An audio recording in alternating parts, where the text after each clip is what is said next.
Okay guys, I've just opened up Labview, and the first thing we're going to do is open an empty project. Alright, a project is essentially like a folder. You store related files and hardware configurations and so on for a particular system in a project.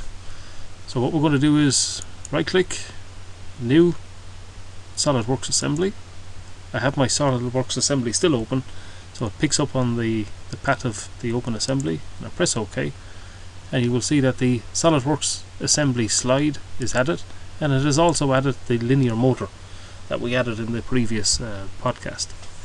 So what we do here now is set up the interface between Labview and SolidWorks. So right click on my computer and go to new NI Softmotion axis, and we add a new axis, and axis 1, which is going to be associated with the linear motor one that we've added. Press OK.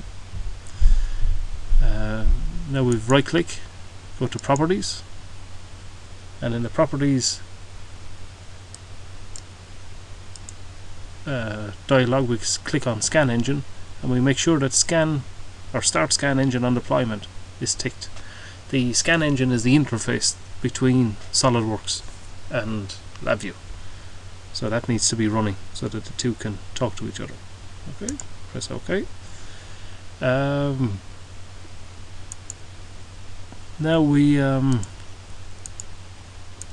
to the properties of the axis, and here we have a block diagram of the control loop, and if we click on the general settings and make sure we have the enable drive on transition to active mode ticked, okay, that needs to be activated also, so we press OK. And finally we need to set up the timing.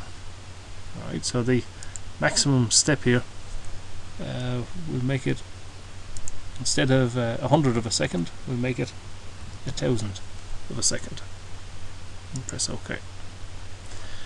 Now if I press and hold Control on my keyboard, press the axis and the linear motor, right click and apply. It says at least one deployment is no longer in the project. You can use project and system comparison dialog box to view the missing. Let's just click apply here and apply again. Right, I've done this a couple of times, so it may be picking up on some previous deployment. Okay, so now that's deployed, and what I want to do now is I right click and I'm going to create a new virtual instrument, and we'll cover that in the third part of the project, or of our third podcast. Thanks.